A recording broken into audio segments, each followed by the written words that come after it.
네, 본문을 근거로 하여서 의존형 신앙, 주체적 신앙 이러한 제목으로 우리 잠시 말씀을 나눌까 합니다. 제가 중학교 때로 기억이 나는데요.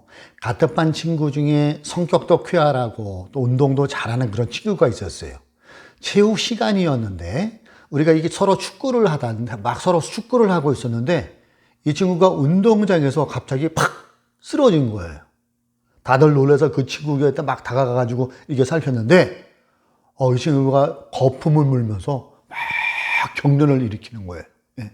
다들 놀라가지고 이거 어떻게 하면 좋을까 이렇게 쳐다만 보고 있는데, 체육 선생님이 막 달려오더니 하시는 말씀이, 그냥 가만 놔두면 돼. 너희들 계속 축구해. 그러시더라고요. 그래서 우리는 걱정도 되면서 선생님이 그냥 축구를 하려니까 축구를 이렇게 하고 있는데, 급한 연락을 받고 양호 선생님과 담임 선생님이 오셨어요. 근데 담임 선생님과 양호 선생님도 별다른 조치를 취하지 않고 양산 있지 않습니까? 양산, 우산. 그걸 이렇게 해주고 떼약볕이니까 그늘을 만들어주고 그 이상은 아무것도 안 하더라고요. 체육 시간이 어느 정도 끝날 때 됐죠.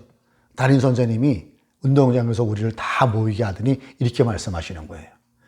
얘는 지금 간질을 앓고 있다. 너희들은 티내지 말고 지금처럼 자연스럽게 저 친구를 대해주면 된다. 그게 저 친구를 도와주는 거다. 알았지? 그런 말씀을 하세요. 쓰러져 있던 친구가 깨어나서 교실로 들어왔는데 이 친구는 그 사실을 모르는 것 같더라고요. 아무렇지도 않은 표정이에요. 그 후에도 이 친구는 가끔씩 교실에서 이렇게 쓰러져서 경련을 일으키는 그런 기억이 납니다.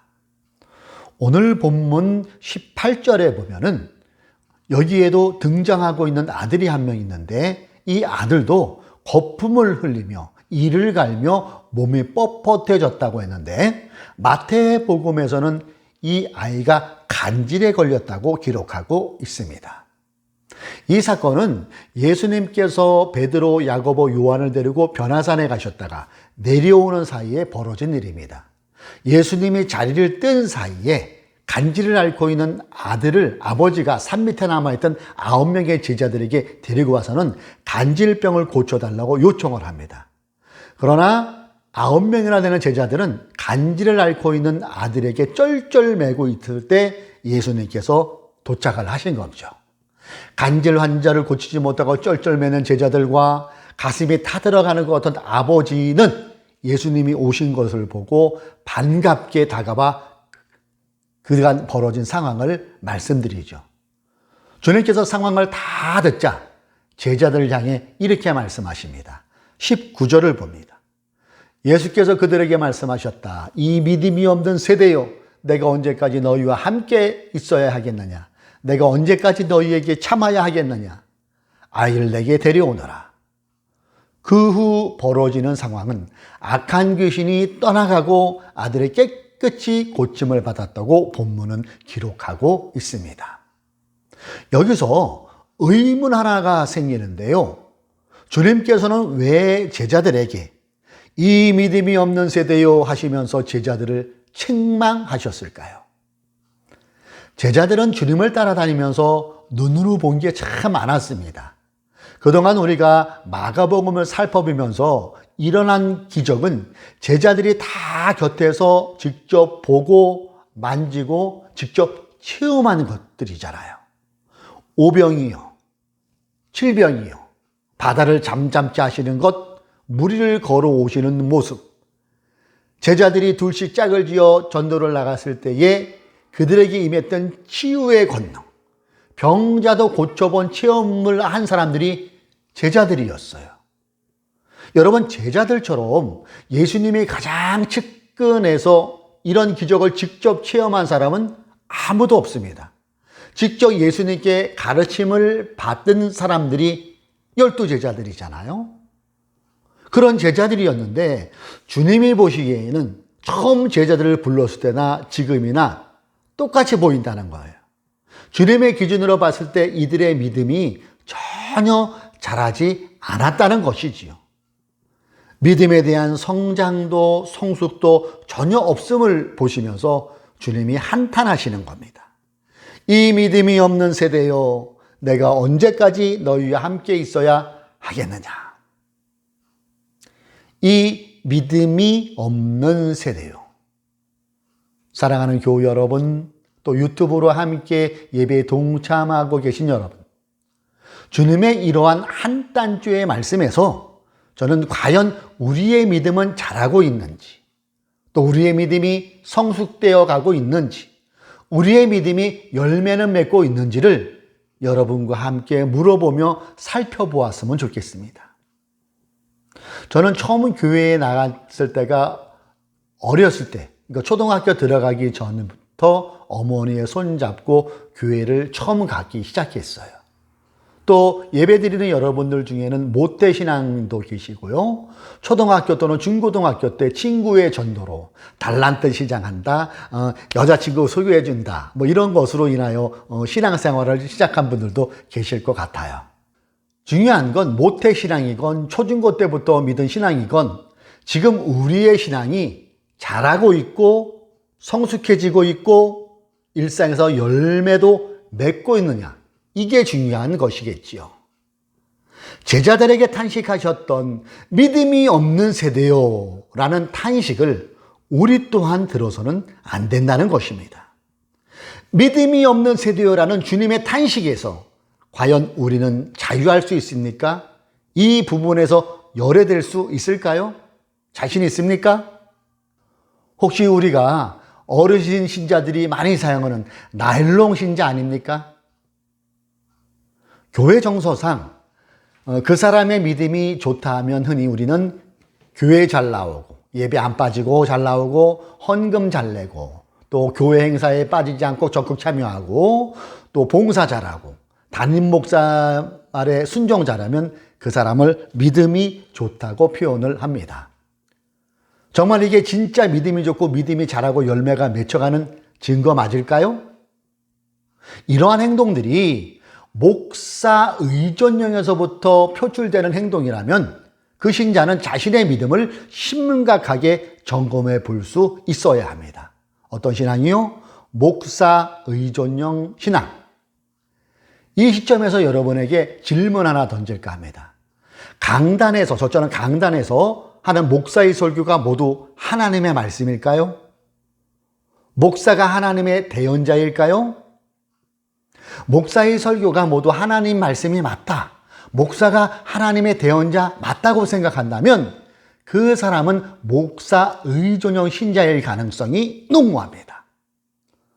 목사도 인간인 이상 목사의 설교는 얼마든지 왜곡될 수도 있습니다. 그 설교가 실수이든 의도적이든 충분히 그럴 수 있습니다. 문제는 그 왜곡 설교를 계속 듣고 그 말이 신자들의 마음에 마치 미세먼지처럼 쌓이게 되면 그 사람은 점점 목사 의존형의 사람이 되어갈 수가 있다는 것이지요. 참으로 안타까운 사실은 이런 목사 의존형 신자가 우리 주변에는 의외로 많다는 거 여러분 아십니까? 더 문제는 목사 의존형이 맹신도와 병신도를 배출해낸다는 것입니다. 그리고 맹신도, 병신도의 무서운 폐유가 그루밍 성폭행과 요즘 말하는 가스라이팅으로까지 이어지고 있다는 것입니다. 요즘 들어 그루밍과 가스라이팅이라는 용어가 포털 매체에서 부쩍 많이 사용되어지고 있는 것 같아요. 참고로 그루밍 성폭행과 가스라이팅의 뜻을 잠깐 쉽게 제가 설명해 드릴게요. 그루밍 성폭력은 가해자가 피해자에게 호감을 얻거나 돈독한 관계를 만들어 심리적으로 지배한 뒤 성폭력을 가하는 것을 말합니다. 최근 인천지방법원은 이러한 젊은 목사가 젊은 자매 4명에게 그루밍 성폭행을 자행한 목사에게 검사는 징역 7년을 구형했습니다. 참으로 한심한 것은 교단에서는 이러한 목사들에게 면죄부를 준다는 거예요. 임지를 다른 곳으로 바꿔줍니다. 그리고 억울하게 성폭행을 당한 여성을 특정 이단으로 매도해버리거나 돈을 노리고 의도적으로 접근한 꽃뱀으로 몰아 한 여성의 인생을 망쳐버린대도요. 가스라이팅이라는 것은 그 유래가 1938년 패트릭 해밀턴의 연극 가스등에서 여성이 아닌 남성, 즉 남편이 아내의 재산을 노리고 결혼하는 온갖 속임수와 거짓말로 멀쩡한 아내를 정신병자로 몰고 가는 내용이어서 차용한 용어입니다. 가스라이팅. 이 가스라이팅은 보통 사회적 지위가 높거나 수직적 권력관계 사이에서 많이 발생하는 것으로 알려져 있습니다. 다음은 디게이트 뉴스라는 곳에 게재된 서울대병원 권준수 정신건강의학과 교수의 말을 인용한 내용을 소개해 드립니다. 가스라이팅에 대해서 이렇게 표현을 합니다. 가스라이팅은 대개 친밀한 관계에서 많이 나타난다. 가해자는 피해자를 위해서 한다는 식이라 피해자가 이를 인지하지 못하는 경우가 많다. 가정, 학교, 군대, 가족 등 긴밀한 관계를 맺고 있는 조직에서 가스라이팅이 잘 나타나고 수직적인 권력 관계에서 누군가를 통제하고 억압하려고 할 때도 잘 발현된다. 피해자는 지속적으로 관계에서 오는 모든 잘못을 자신의 탓으로 돌리면서 점차 위축되고 결국 자존감이 바닥을 치면서 자신도 모르는 사이에 가해자에게 전적으로 의존하게 된다. 이 때문에 스스로 관계에서 탈출하지 못하고 타인이 봤을 때 지극히 비상식적인 관계를 오래 지속하게 되는 것이다. 피해자가 가스라이팅에 빠지게 되면 우선 자신을 믿지 못하고 자존감이 급격히 하락한다. 이 과정에서 가해자의 생각에 전적으로 동조하게 된다는 점이 특징이다. 가해자는 피해자를 사회적으로 고립시키는 경우가 많다. 이 때문에 피해자는 우울증과 불안증, 심한 경우 오랜 시간 외상 후 스트레스 장애를 경험하게 된다. 충격적인 것은 그루밍 성범죄와 가스라이팅의 범죄가 가장 많이 발생되어지는 것 중에 톱 안에 드는 그 단체가 교회라는 사실입니다. 교회. 여러분, 한국 교회만큼 이게 구조적으로 직분이 수직 구조로 되어 있는 나라가 또 있을까요? 목사에게 순종하는 것이고 또 하나님께 순종한다는 생각을 맹신도들은 자연스럽게, 너무나 자연스럽게 하고 있잖아요. 실제로 이런 일들이 개신교라는 울타리, 교회 안에서 지금 현재도 발생되고 있대도요. 신앙훈련이라는 명목하에 신자에게 똥을 먹여요. 잠을 못 자게 합니다. 운동장을 계속해서 돌게 합니다. 어느 신자는 자신의 일상을 수시로 스마트폰 카톡으로 보고하고 그 담임 목사의 지시를 받아요. 청년들이 많이 모이는 교회에서조차도 이런 일들이 일어나고 있어요. 청년들조차 너무 목사 의존형으로 가다 보니까 이런 어처구니 없는 일이 발생되는 것 아니겠어요? 신자들의 믿음이 자라나지 못하고 성숙하지 못하고 열매 맺지 못하는 이유는 목사 의존형 신앙이기 때문이기도 하다는 것이지요. 여러분, 참 신앙인의 믿음은 목사 의존형이 아닙니다. 참 신앙인의 믿음은 하나님 의존형 신자입니다. 본문 28절에서 예수께서 집 안으로 들어가시니 제자들이 따로 그들에게 물어보았다. 왜 우리는 귀신을 쫓아내지 못했습니까? 라는 제자들의 질문에 주님은 이렇게 대답해 주십니다. 예수께서 그들에게 대답하셨다. 이런 무리는 기도로 쫓아내지 않고는 어떤 수로도 쫓아낼 수 없다.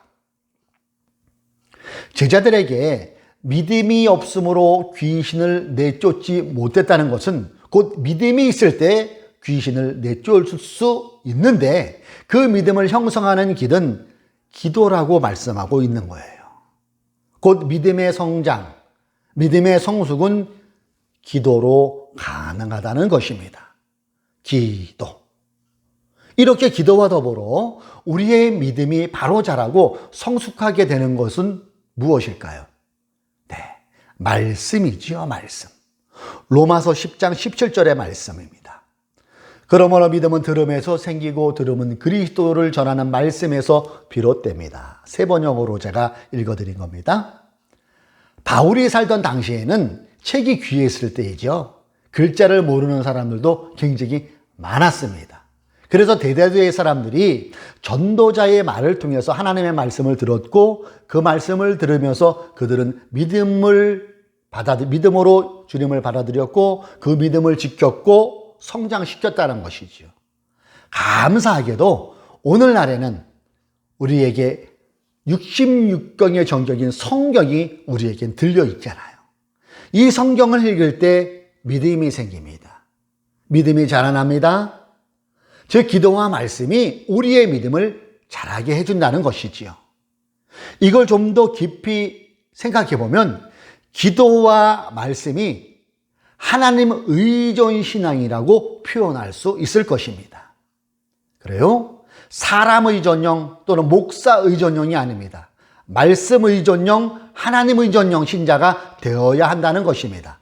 이것을 저는 한마디로 표현하자면 다른 말로 주체적 신앙이라고 표현하고 싶습니다. 주체적 신앙. 주체적 신앙에 대해 기독교 문화평론가이며 청파교회를 섬기고 계신 김기성 목사는 그의 설교에서 이렇게 표현을 했더라고요. 들어보세요. 히브리서는 그러므로 우리는 그리스도교의 초보적 교리를 제쳐놓고서 성숙한 경지로 나아가자고 제안하고 있습니다. 고린도전서에서 바울은 이렇게 말합니다. 내가 어릴 때에는 말하는 것이 어린아이와 같고 깨닫는 것이 어린애와 같고 생각하는 것이 어린아이와 같았습니다. 그러나 어른에 대해서는 어린아이의 일을 버렸습니다. 여기서 말하는 성숙한 경지 혹은 어른이 된다는 것을 달리 말하자면 주체적 신앙인이 되는 것이라 하겠습니다. 신앙은 지성을 희생시키는 것을 의미하지 않습니다. 하나님이 우리에게 주신 지성과 감성과 의지를 가지고 우리는 무엇이 참인지를 끝없이 물으며 살아야 합니다. 어때요, 여러분? 공감이 가시나요? 그런 의미로 본다면 맹신도의 반대는 주체적 신도라고 말할 수 있을 것입니다. 주체적 신자, 주체적 신도. 주체적 신앙이란 내가 스스로 성경을 찾아 읽는 것, 스스로 묵상하고 깊게 사유하는 것을 말하기도 합니다. 여기에다가 오늘 본문에서 주님이 말씀하신 것처럼 기도하는 신자, 이것을 일컬어 주체적 신앙이라 할 수 있을 것입니다. 우리가 주일마다 살펴보고 있는 마가복음에 보면 주님께서 기도하시는 장면이 3군데 발견할 수 있어요. 3군데. 그 장소가 다 요란한 곳이 아닌 한적한 곳이었다는 거예요. 이렇게 본다면 신자인 우리가 기도하기에 최적의 장소는 나만의 한적한 곳이 최적의 기도하는 장소가 될 수 있다는 것이겠지요. 여러분은 각자가 기도하기에 최적의 장소를 확보해 놓았습니까? 아직이라면 지금부터라도 한번 찾아보세요. 원룸이건 차 안이건 한적한 거리 아니면 평일 조용한 예배당. 여러분만의 한적한 곳을 찾아 기도하시기 바랍니다.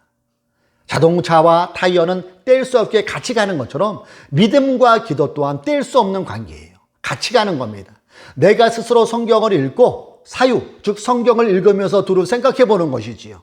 여러분, 우리가 조금만 관심을 갖고 주변을 둘러보면 성경을 바로 하는 데 도움을 주는 좋은 책들이 쌓여 있습니다. 되도록 관직책은 멀리 하시고 신앙에 도움이 되는 책을 가까이 해보시기 바랍니다. 코로나19의 장기화는 한국교회의 재정을 어렵게 하고 있습니다. 대형교회가 부동산을 팔고 있고요. 교육자를 줄이고 있는 추세입니다. 큰 교회가 이 정도일진데 그 외의 교회들은 재정적으로 얼마나 힘이 들겠습니까? 목사들이 일터 현장으로 쏟아져 나오고 있습니다. 이제 신학교가 미달입니다. 앞으로는 목사하려고 하면 가난하게 살아야 한다는 각오가 선 사람만 목사가 되는 시대가 곧 도래할 것 같습니다. 메가처치는 역사의 뒤안길로 머지않아 사라질 것 같습니다. 물론 미래의 한국교회를 봐서는 이러한 것들은 좋은 현상일 수도 있다고 봅니다. 무엇보다도 신자들이 코로나19를 겪어가면서 비대면으로 예배하면서 본인이 출석하는 교회 말고도 다른 교회 예배도 동영상을 보기 시작했다는 거예요. 처음엔 주일에 교회 안 가면 막 큰일 날 것 같았는데 교회 안 가고 집에서 유튜브로 예배 드려도 큰 일이 안 난다는 것을 이분들이 알기 시작했어요. 그러면서 여기저기 다른 교회의 목사 설교도 들어보고 신앙과 관계한 유튜브도 펼쳐서 보고 SNS를 보면서 이게 아니었네? 이걸 알아가기 시작했다는 겁니다. 이러한 현상을 불행 중 다행이라고 표현을 해야 되는 건가요? 바라기는 이분들이 목사 의존형 신앙에서 하루빨리 탈피하고 주체적 신앙으로 바뀌는 사람들이 되기를 소망해 봅니다. 믿음 없는 세대요.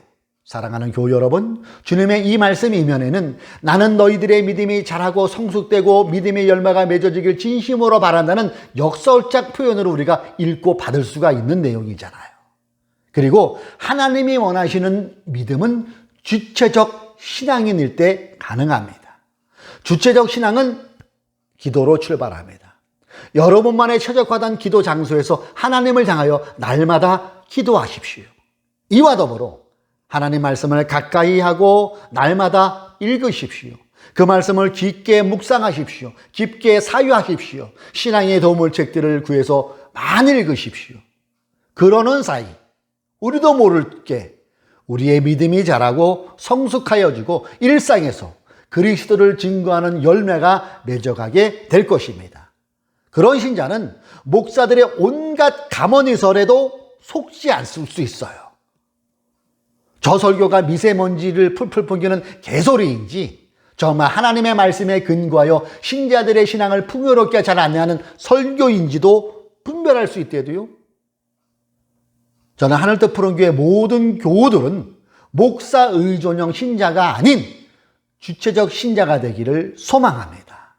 그래요? 우리 모두 의존형 신앙인이 아닌 주체형 신앙인이 되어서 믿음이 자라고 성숙하여져서 일상에서 그리스도를 나타내는 열매를 많이 맺어가는 저와 여러분 되시기를 주님의 이름으로 축복합니다.